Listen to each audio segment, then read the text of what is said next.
Alright, so it's time for another race. We are at Furumomila, which is a 10k race here in Norway. We got our numbers. Just outside Drammen. Yeah, me and my dad. He's run it before, a few years ago. 4 years ago. Yeah, it's a fantastic race. And this is my first time really racing a 10k. I'm planning on taking it pretty easy though. Well, I'm gonna take it pretty hard actually, but I'm not gonna race at my absolute capacity though, because I want to keep training for the next few weeks and I don't want to have to recover that much. So I'm really looking forward to it. It's a beautiful day here in Norway, October, perfect weather, 12 degrees Celsius, lots of people, and yeah, the atmosphere is epic. So yeah, that's it. I'm ready to go in about 53 minutes. Alright guys, today it's time for a race recap. I recently did a 10k race here in Norway. It's called Furumomila, and it was amazing. It was really fun. My first 10k race ever. Of course I didn't race as in it was not like a competitive race for me. I'm still a beginner, still just learning, still getting into it. But it was a great experience nevertheless. I got to test my fitness, see where I'm at, set a personal best at the distance, and obviously have fun, gain experience with racing and all that sort of thing. So today I want to give you guys a recap how it went, my thoughts, my experiences, my recovery and those sort of things. Ja.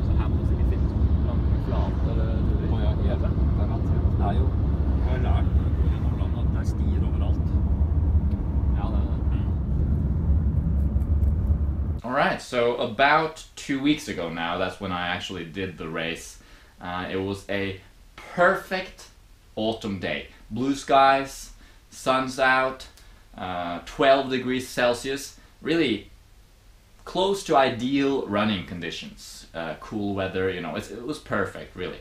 A lot of people, I don't know, more than 1,000, I think, even more than 2,000 maybe, but only 600 people participating in the 10k distance though, which was the main distance of the race. It was very well organized. It was the atmosphere was great. I have to say, I think thus far in my life, this was the most this was the best race I've ever partaken in. Going into the race, my expectations, you know, I've worked mostly on just building my mileage so far, so it's not like I've trained specifically for a 10k race at all.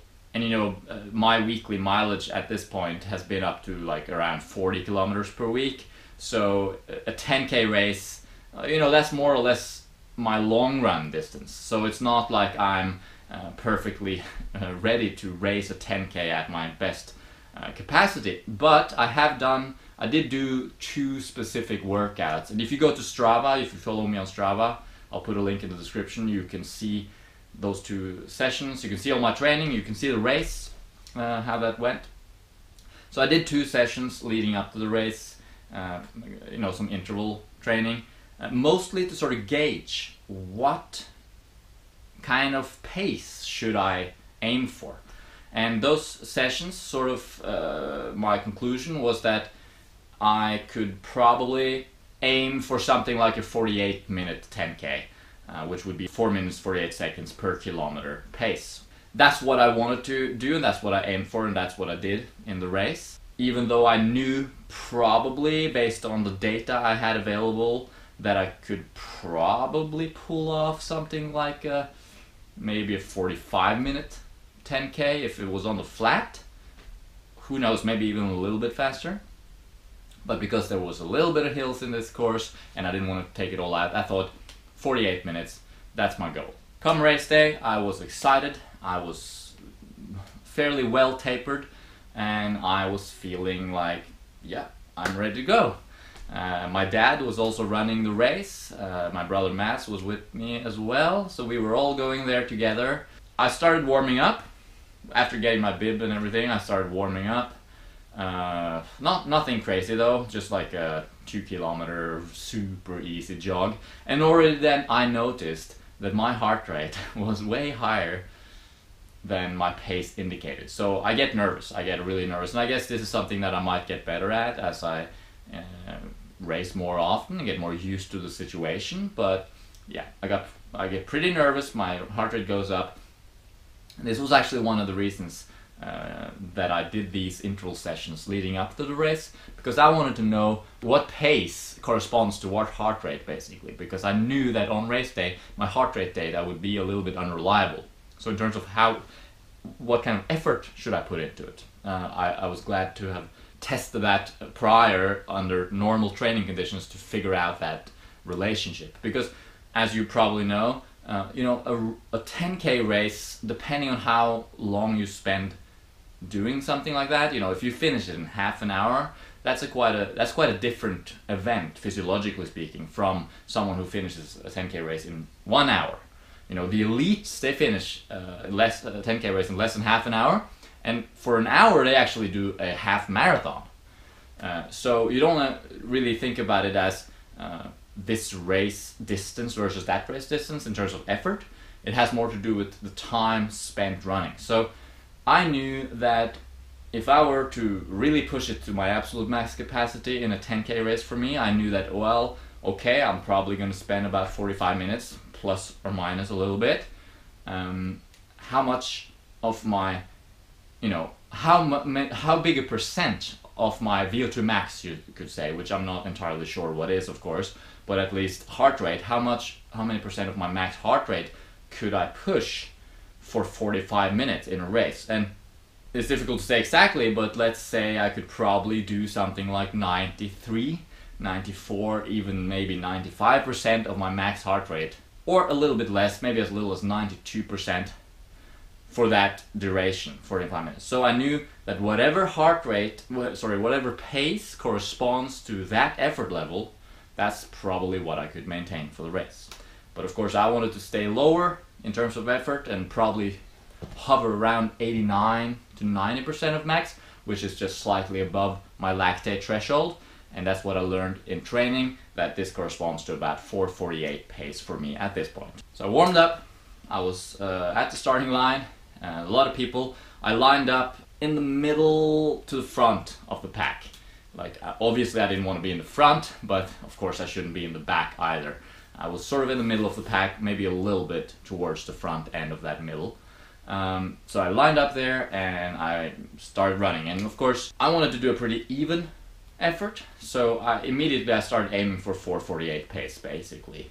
And thankfully the amount of people for the first kilometer or so actually held me back a little bit. There was a little bit of it was a big crowd, so that was a good thing, because I noticed how easy it would be to just sort of go faster than I should, right? But I kept my watch, my Garmin 630, maintaining, looking at the pace mainly, but also keeping an eye on my heart rate. And quickly within the race I noticed that of course my heart rate was higher than it was during training at that same pace. So that indicates to me that even in the race the heart rate was slightly elevated due to nervousness or something like that.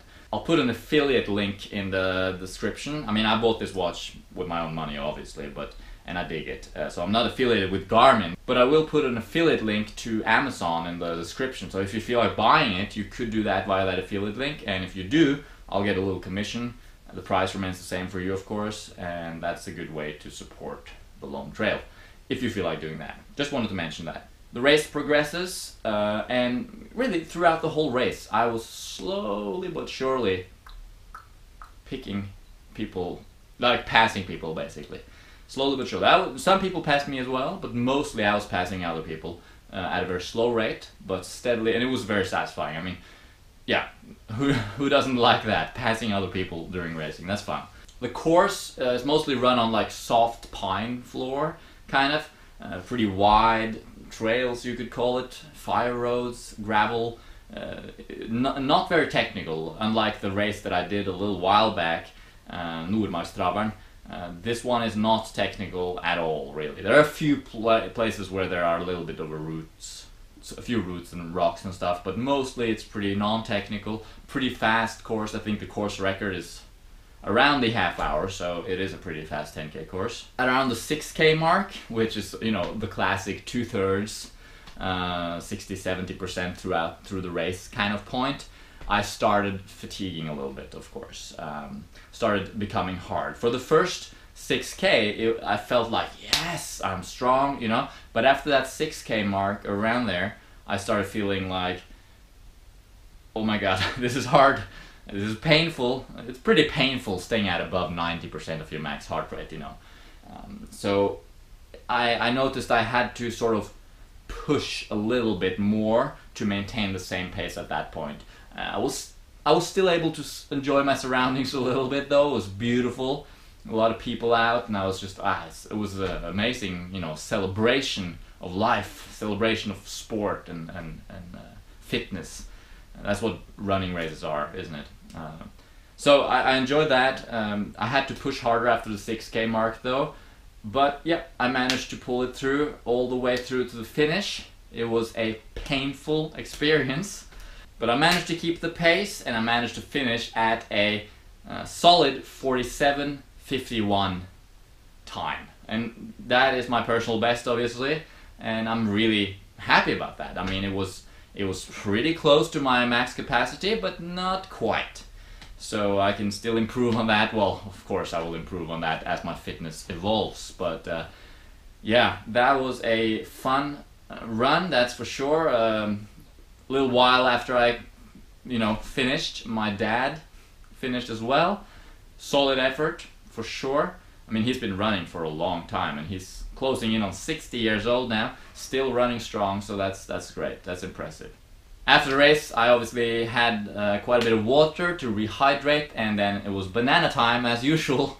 I sat down with my brother and my dad, and I just ate bananas. And interestingly, I didn't actually enjoy it that much. The effort was so hard that I found it difficult to eat right afterwards, but it's important for recovery. I knew that, so I ate anyway, and I'm glad I did. In terms of recovery, I felt pretty wasted, obviously, afterwards. I put a lot of effort into it, but not unsustainably wasted though. My last race, I was really wrecked. Afterwards I had a headache.